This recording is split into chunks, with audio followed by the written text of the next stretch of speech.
Okay, folks, here we go. This is MK Palmore. Welcome to another episode of the Leadership Student Podcast.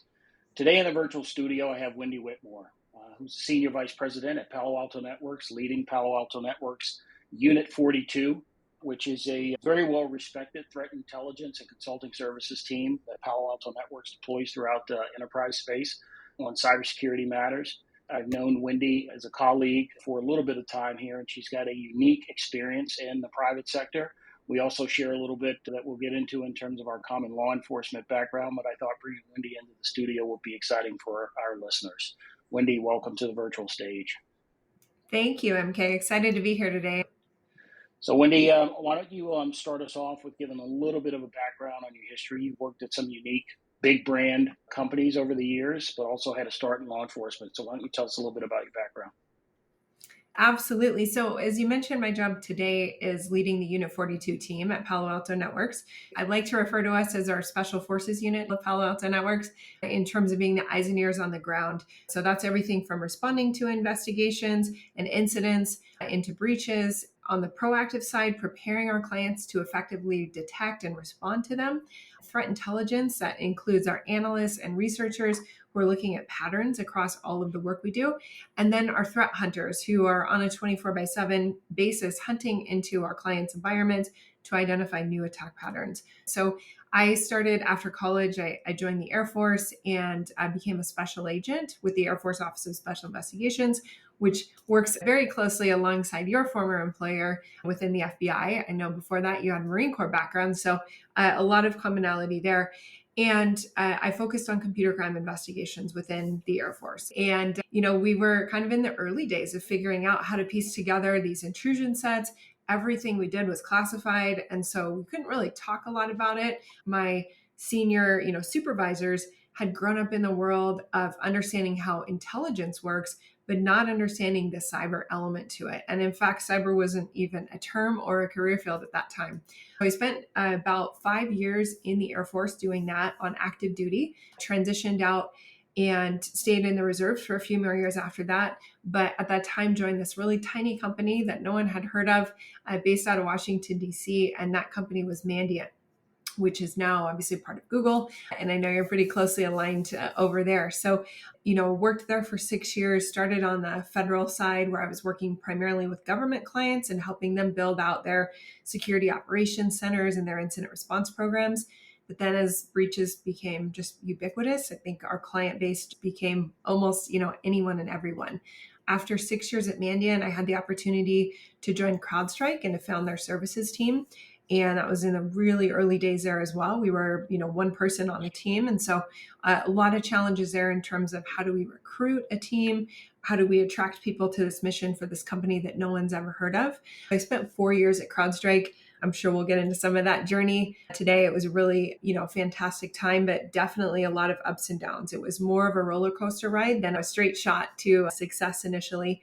I left Crowd for an opportunity that was very different than the others that I'd had, and that was to join IBM and to lead their X-Force team globally. So, going from at the time was a 300-person company, I think when I left CrowdStrike, to a 440,000 person company, very different challenge. And I took that in particular because I thought it was going to allow me to stretch some of my leadership skills and mature different muscles that I hadn't had the opportunity to do before. And ended up really enjoying my time there. I spent 5 years at IBM on the X-Force team, really growing their ability to deliver that work and understanding just the challenges our clients were facing globally.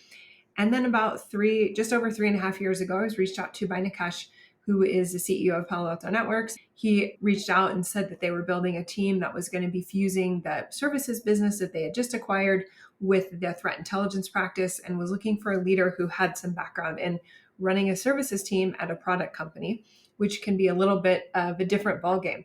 So I guess the rest is history. I've been here 3.5 years. It's been quite a journey. I think the pace, you're very familiar with the pace at Palo Alto Networks. It's exceptionally fast. And that's been really enjoyable, actually, just to get to see the changes that we've made, see the capability that we're bringing to the fight. And just last week, we were named a leader. So in the leader quadrant within the Forrester Wave, And so that was pretty exciting to see, this team that we've really been focused on rolling up our sleeves and working on to have that kind of outcome. I used to describe it to, when I was employed there, I used to describe it to folks as feeling like I was on a rocket ship ride.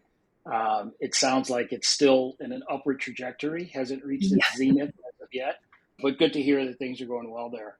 Impressive background in history in terms of your professional background.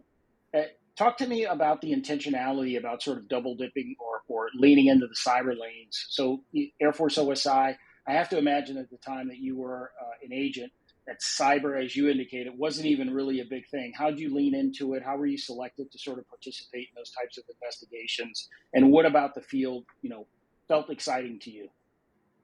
Yeah, I appreciate the question because it actually wasn't a straight trajectory into it. I really had to fight to get in that role. I had a computer science degree, so I was certainly more than qualified to apply to be a computer crime investigator. But at the time, I spoke to the recruiter at length. I got all of these letters of recommendation and went through the interview process to become a computer crime investigator and pass that.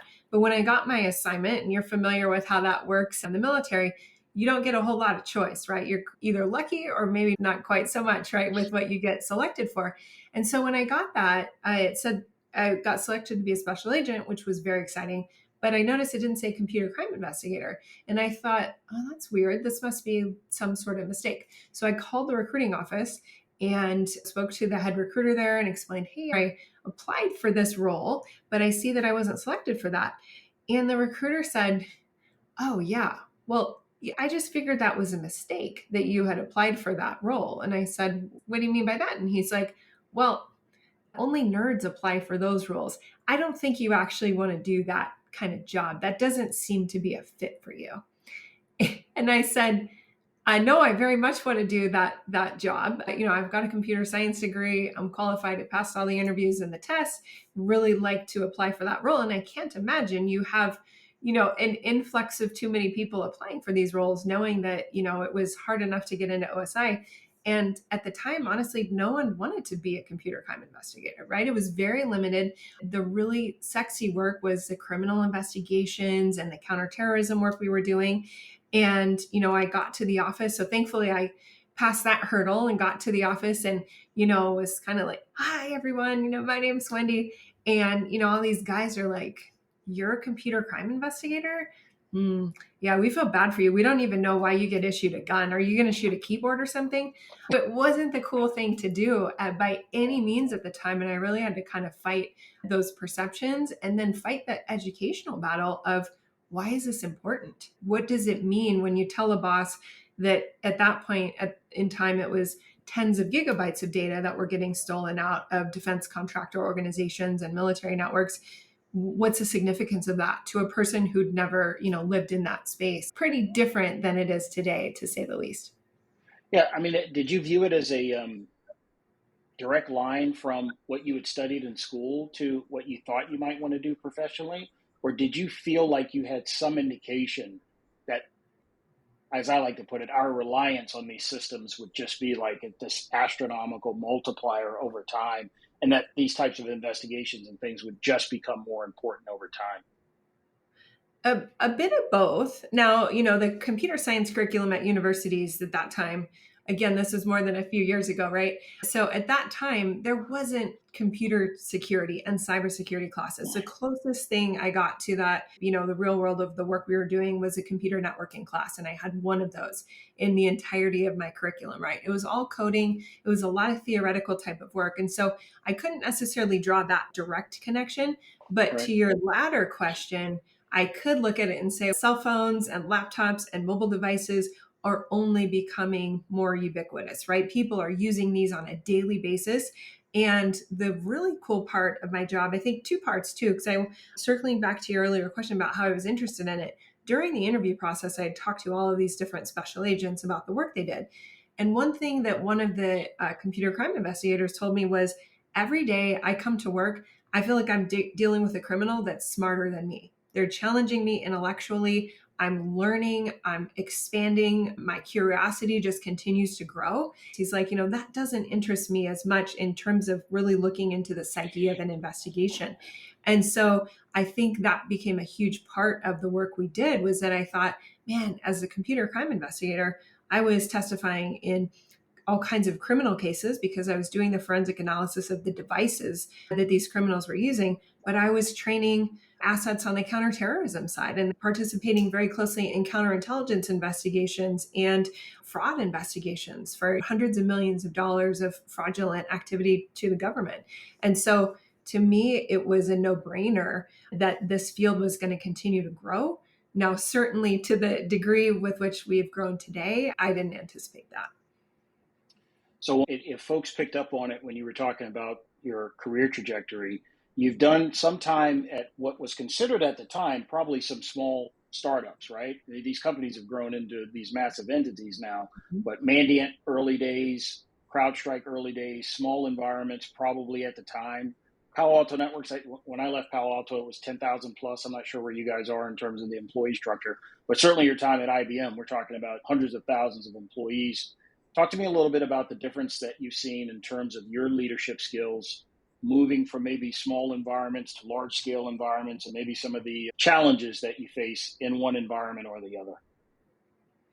Yeah, I think that's a great question, because there certainly are maybe not so nuanced differences, right? When you're working for a smaller environment, and in particular, one that's so mission focused. If we look at CrowdStrike and Mandiant in the early days, I was employee number 30 at both locations. Lucky number. You should be betting patent multiples every week. Yes, no doubt about it. And so when you work for an organization like that, that's so small, and by the time I left both of those, we were in the 3 to 5, 600 range of team members. But even at that level, you're still very mission focused. You've got a CEO who's founded a company who lives, eats, and breathes the mission. At Mandiant, it was finding evil and solving crime. CrowdStrike, it's defending against attackers and stopping breaches. It's all the same kind of laser focused mentality. So then when I shifted to a company like IBM, where you had, again, hundreds of thousands of employees, you also had leaders at the executive leadership level who came from very different worlds, right? They were by and large technologists, so had some sort of technology background, but not in cybersecurity. And at that time, when I joined IBM, it was 2016, I think there was still a fair amount of skepticism about threat intelligence related to cybersecurity. Like, is this really a real thing? What, as a CISO and a CIO buyer, kind of saying, why is this really relevant and important to me? And there was a different shift of not only the kind of adjusting laterally, if you will, across an organization that large, but then learning to communicate effectively to leaders who didn't have the same background I did, and how to really truly speak in their language, and then how to find alignment with other areas of the business where you might traditionally be pitted against one another. But if you were really strategic about it, you could look for opportunities to work together. And so those were very different skills, and I think muscles that I needed to really learn to leverage in that organization. I think Palo Alto has been a bit of a combination of both. To answer your question, we're somewhere between 13 to 15,000 employees today. So we've continued to grow, we've made a few more acquisitions. We've got a really dynamic business in the sense of the type of work we do now, right? You've got multiple product lines, multiple types of offerings, even under our services division. And so that's changed a bit. But we, by and large, operate with the same sort of mission focus and certainly the pace that a small 30-person company works at. And so to me, I actually think it's kind of the best of both worlds. I like to say we're a startup within the largest cybersecurity company in the world. I would say our CEO and our executive leadership, very mission focused. Not everyone obviously coming from the same background I am, where I think we have the best mission in the sense of waking up every day trying to solve a crime for a client is pretty straightforward, right? We're all motivated to do it. And when these breaches and investigations get initiated, it is just game on.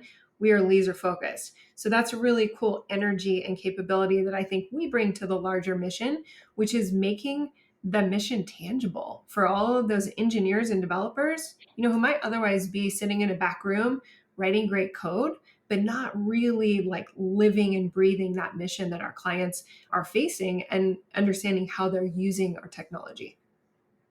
So you're existing now at the highest rank structure quick access to the C-suite with your position at Palo Alto Networks. I mean, you're one of the leaders of the company. You haven't always been at that level, though. And I'm wondering whether or not you can recall any challenges in terms of making sure that your ideas, your voice, the opportunity to show your skill sets, have there ever been obstacles in terms of your ability to show up and be able to be present and show the types of skills that you bring to the table, maybe at different experiences and at different levels? There have been, and I could recount some specific examples that I probably would rather not. I think you can certainly relate to the journey of coming into a room where you look different than other people. You may be the only woman or the only minority person of color in the room, and there are certain assumptions that can be made. And certainly throughout my career, I think what I realize though now is that because of the access that you mentioned that I have now, my voice has the opportunity to be a little louder than it was in some of those earlier stages, meaning people listen to what I say a bit more. I have an opportunity ideally to change that for other people in the room and to make sure that people's journey that come after mine doesn't have some of those same obstacles. So that's definitely an area of which I'm really passionate about. I will say when I faced many of those situations, my background, my parents were both teachers and my dad was a coach his entire life. And so I was used to being in situations where there was constant feedback being provided, a lot of continuous criticism in terms of ways to be better. And that really helped me. I joked that when I went through basic training, that it was way easier to get yelled at by, drill sergeants who I didn't know than, maybe the pressure that was going on with my dad at home. And I say that with all due respect. We have a great relationship, thankfully, but I took that for what it was. A lot of times when I face those kinds of situations in the workplace, it's kind of like, okay, how can we make this better for the next time? I'm not going to take this personally as a reflection on me as much of this is a reflection on the person who's exhibiting that situation. So that's really helped me push through to kind of get to where I'm at today. You are a busy executive, but I suspect that the outreach to you from younger women, maybe even men as well, in the space is probably significant. Folks want to get on your calendar. They probably want and desire time, guidance. How do you feel about the mentoring space? Do you make time to mentor others in the industry? And am I right, first of all, that you probably get a lot of outreach from young aspiring folks in the industry? I think it's really important, certainly, that we're mentoring any opportunity that we get. So that's both within the company that I work for and then people that I meet along the way who reach out. I think one of the questions that I get often is there's maybe this perception that when you get up to a certain level of leadership that all of the just day-to-day human challenges kind of magically go away, right? You're all of a sudden not nervous for a speaking engagement or an intense meeting with the boss. And so that's something that I didn't ask this question, but I guess I'm going to preemptively answer it. Is just that one of the most common kind of questions I get is, oh, well, when did you get over those things? And, the reality is all of those things, right? The anxiety, the imposter syndrome, whatever other challenges we might be bringing can still exist. And so one of the things I say so frequently to people in mentoring and to young people I speak with is just learning to adapt to your own capabilities. So what are the mechanisms that allow you personally to work through those challenging situations and ones that are really nerve-wracking? And as you can kind of create that muscle memory in your own body and more importantly, your mind, that's something that then can help you get up to whatever the next level is that you aspire to be. So I do a little speaking on the industry circuit as well. What exercises do you go through, like pre-presentation? I find there are two types. So let me preface it with this question. So that I feel like I'm on one end of the spectrum, which is I don't want to practice anymore the day of. I don't really even want to look at the material anymore.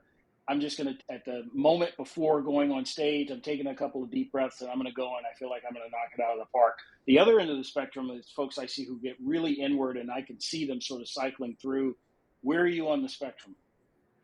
I'm unfortunately on the other side of the spectrum, right? So I love to go in and kind of sit in the back if I'm not the first person presenting, for example, and just listen and kind of read the room and get a feel for what the audience is like. But then directly before the presentation, maybe 20 minutes or so before, I like to just kind of be alone with my thoughts and really kind of working through, okay, and this transition I need to hit, or I need to remember to say this thing. It depends if if it's a panel, for example, where there's other people, I really enjoy those, right? That's easier to feed off of other smart people and really then just get the conversation going. But if it's something where I'm giving a keynote, I still get quite inward, and that's kind of my pregame routine. Yeah, it's different for everybody. I can appreciate that. Again, if we talk about this leveling, your access to the C-suite, folks wanting to have access to you, one of the principles that I'm sure you were taught in the military as I was, is this idea of sort of making that connection at every level of the enterprise, right? What do you do now to ensure that you're keeping in touch with folks who are maybe entry level in the enterprise, maybe even in your chain? I know you can't reach and touch everyone. I don't know how big the organization is now at Unit 42. I know you can't reach and touch everyone, but folks aspire to have a leader at that level who's easily accessible.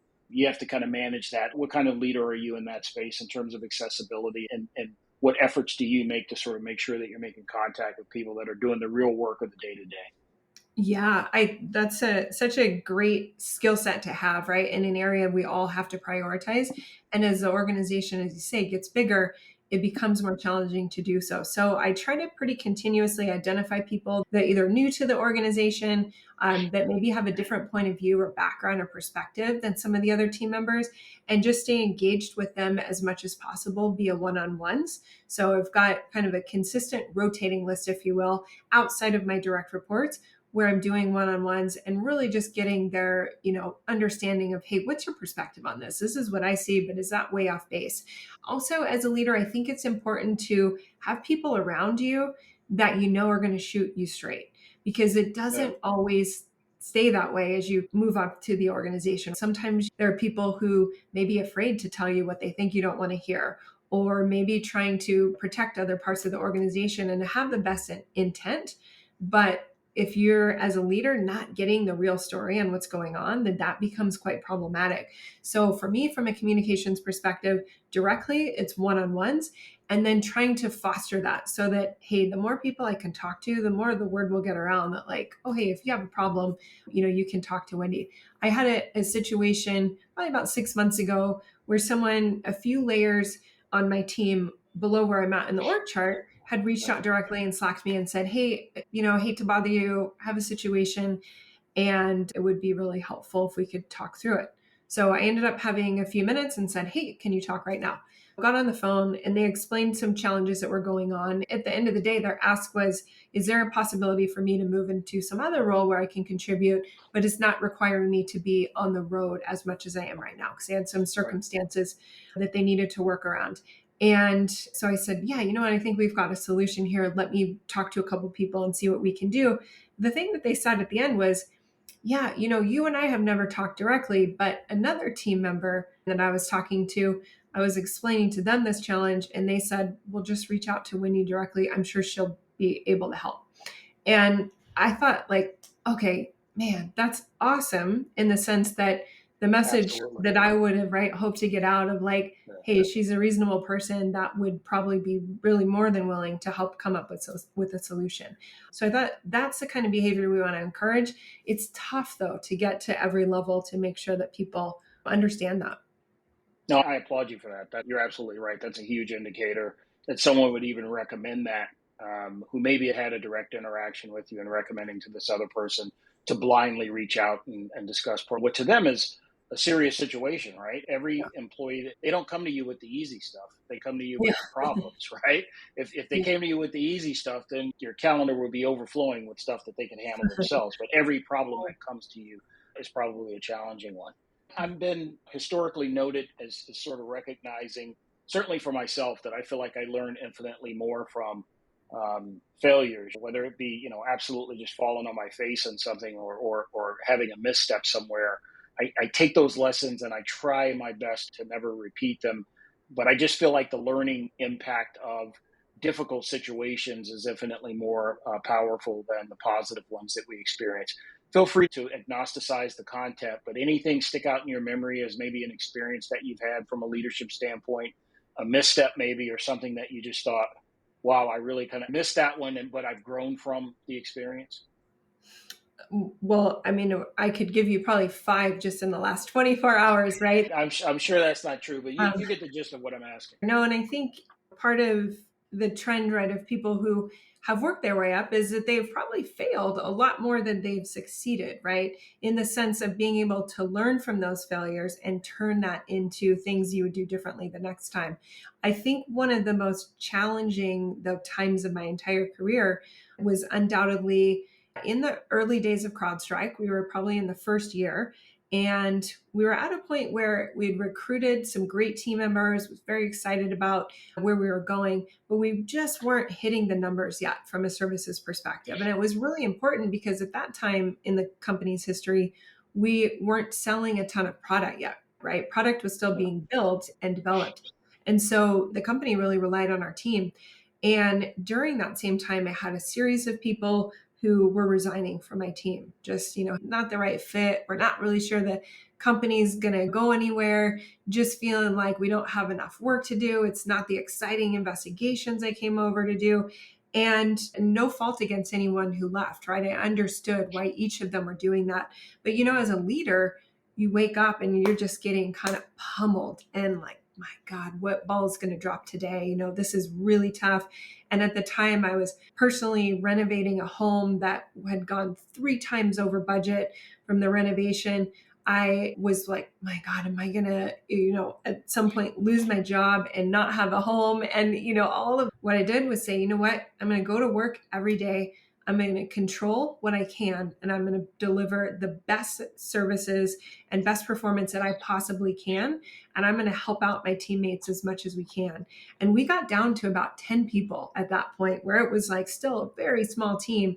And all of a sudden, when this happened and I rallied the leaders around, it was like a total storm happened, and not in the best way, right? A storm of all of a sudden we were getting phone calls of, hey, that RFP that you guys sent in months ago, we want to execute on it, but we want to start that work tomorrow. And then this investigation came in and another one, and work coming in from other parts of the world where we were sending people to travel to. And now all of a sudden we probably have 3 to 4 times as much work as we actually have employees for to be able to deliver it. So we had, within the matter of months, like this complete chaotic problem, and it changed from one end of the spectrum to the next. What I realized though from that is we built some relationships with those team members that were very much like being on a military mission, that you're going through almost a battle with, and you survived it and you came out of it. And from that point forward, our team was not 100% rocket ship, but pretty close, right? There were still maybe a couple dips along the way, but we had gained so much confidence and so much camaraderie from working through that. Working through that, like probably one of the lowest points of my life professionally, really gave me personally, and I know all those team members that were there, a massive amount of confidence of, okay, we can get through some pretty demanding challenges along the way. Yeah, I think you nailed it on the head there towards the end. For me, which is the mention of the confidence that you build from experiences like that. It really girds you in future experiences when you've gone through a rough patch and you know that you can lead through that. There's no such thing as permanence, right? There's only change. So the opportunity to experience that, I'm sure, made you a stronger leader in the long run. So Wendy, I just finished a blog that I posted on LinkedIn about something that I call the alchemy of leadership. It's this idea that by combining skills and traits and elements of different leaders, you kind of come up with a composite of what good leadership looks like. When you think about leadership in that context, what are the top 2 or 3 skills that leaders absolutely need to possess? I can't say that I've quite been asked the question in that way, so I appreciate it. To me, I think the first thing is leading from the front. So that's something I'm pretty passionate about in terms of, I tell my team members, I'll never ask you to do something that I wouldn't be willing to do myself. That doesn't mean I have every skill that they have, But certainly at some point amongst my career, right, I've likely had to do some things that weren't ideal. And I like to remind the team of that oftentimes we get to do this really interesting, exciting job of these investigations and finding out information and being really passionate about our mission. But sometimes we have to do work that's not as great. And that means working long hours and nights and weekends and other times. And so I think the team being able to see and observe that you're living and breathing that mission is also just really critical as a leader. One of the other areas that I'm really passionate about and that I appreciate in leaders that I work for is the ability to, it's kind of the definition, I guess, of alchemy, right? Of combining different skills and strengths and materials to create some sort of an outcome. And so in that lens, I always, whether it's the team I'm at today or a team that was, from 10 years ago, for me, it's important to get to know the team members well enough to understand what are their skills, because that's important. I think when people get to do work that tends to align with their strengths, they feel better about what they're doing. They feel like they're having an impact, but also work that they're really passionate about. And that includes things they're personally passionate about as well. And when you can align those, you're generally going to have a team of people that are excited to come to work, that are going to give others the benefit of the doubt when mistakes are made or other types of mishaps, because of the fact that they really feel good and valued about the work that they're doing. And so I think those are two areas in particular that are important to me as a leader. Yeah, outstanding. Personal reset, hobbies. Like what do you do to reconnect with the person that you know that you are, that maybe gets lost sometimes in all the busy work that you do? Yeah, well, I'm a former athlete. I say former because my skills are incredibly rusty, but I grew up, I mentioned my dad was a coach and he was a big baseball player. So I actually grew up playing softball and I ended up playing through college. And so being outdoors and working out and having some sort of level of physical fitness every day is really important to me. I certainly love to explore new things. I used to probably say travel was a hobby. Now I don't know if it qualifies as a hobby because I think I'm doing it a little too much for work, but I think the big part of travel is exploring new places, meeting different people, meeting new cultures, and questioning, like taking that back and kind of reevaluating, right, how you work in a daily life and incorporating some of the cool things that we all see amongst our travels. Definitely love to spend time with the family. I'm a huge animal lover. And then as I've gotten older, I love things like design and architecture and studying all kinds of fields that are like totally unrelated to the work that we do. That's cool. Sometimes you just got to unplug. Wendy, I know you're extremely busy. I know that you guys are still on that rocket ship ride over there at Palo Alto Networks. I appreciate you taking time for the podcast. Anything on the horizon that you want folks to know about? You writing any books, any articles, blogs, anything that we need to be paying attention to? Not immediately on the horizon. I would say one of my team members just released a book, which is fantastic, by Chris Scott, and then a former team member that's now at CrowdStrike, Andrew Gorecki. It's cyber crisis response. I think a lot of really great insights into the work we do on a daily basis. So I would certainly highlight that. Our team is going to continue to grow. So I think if you've got people out there that are interested in talking to Palo Alto and Unit 42, would love to have them reach out. And otherwise, just really appreciate the opportunity to get to talk with you and learn from you today. Well, a fantastic company, fantastic guests, and I appreciate the opportunity to speak with you as well. Thanks, Wendy. Thank you, MK. Right. That's going to do it for this episode of the Leadership Student Podcast. Be sure to like, listen, and share, and we'll see you guys next time. Thank you.